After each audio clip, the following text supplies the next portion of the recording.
Hello mga boss. Ayan. So naglagay na rin tayo ng tire sealant dito sa kabila. Kay Lolo Nobusay. So tapos na natin yung harapan kanina. Ayan, okay na. May tire sealant na yan. May kabit na rin natin yung cover. Then ito na lang. So ubos na rin to. Ayan, wala na siyang laman. Nasa loob na. So ikakabit ko na lang din yung sa pito. Then itong takip.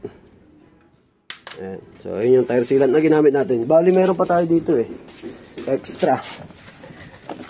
So dito sa big bike kanina, isang gulong, isang ganito, 500 ml. Ngayon naman dito, ang ginamit natin 500 ml. So 200 doon sa kabila, tas 300 dito sa likod. Ayan, bali yung 500 ml hinati ko lang para dito sa Nobusay. Ayan. Nobusay natin. Siyempre dito mas maliit yung gulong. Kaya ang nilagay natin is 200 ml lang, sa likod 300 ml. Hindi katulad dito sa big bike, tag 500 ml yung nilagay natin. Isang 500 ml dito sa harap, isang 500 ml dito sa likod na tire sealant. Yung anti-rust sealant. Yan. So okay na yan. Test drive ko na rin kanina to. Inikot-ikot ko na siya para umikot yung tire sealant sa buong gulong. So dito naman, dahil may center stand, iikot-ikutin lang natin yung pinaka gulong niya. Pati sa harapan, lalagyan ko lang ng kalso dito, tapos ikutin ko ng ikutin na ganun. Ito naman likod, walang problema kasi may center stand. Pwede siyang ikutin ng naka-stand. Sa Z1000 kasi, paddock stand lang. So hindi mo mapapaikot yung gulong niya ng sabay harap-likod.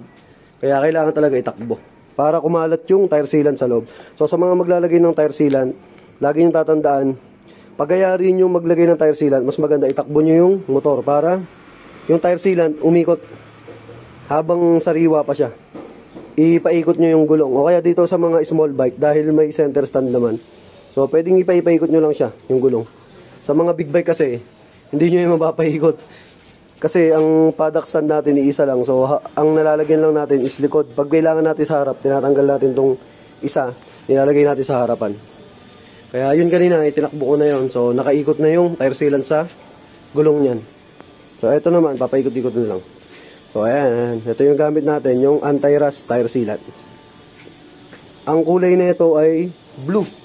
May pagka blue-green sa loob. Mas lamang yung blue. Ayan. So thank you. Naghanap tayo ng anti-rust eh. Para hindi masira yung mags natin. So naka-tire sealant na rin to. Ayan. Si Lolo Nobusay.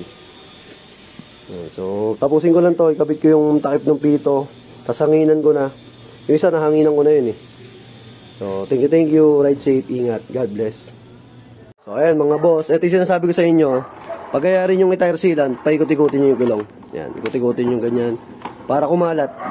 So dito naman lalagyan natin ng stand sa ilalim. Ayan, may pang stand tayo. Tapos ikot-ikutin lang din natin tong gulong. Ayun, ganyan. Ikot-ikutin nyo lang na ganyan para kumalat yung tire sealant sa loob. Yan. Para umikot yung tire sealant. Kasi yung nilagay natin, nasa baba lang yun eh. Yan, yun yung maganda. Yan, naka-tire sealant na si Lolo Nobusay. So, thank you. Ride safe. Ingat. God bless.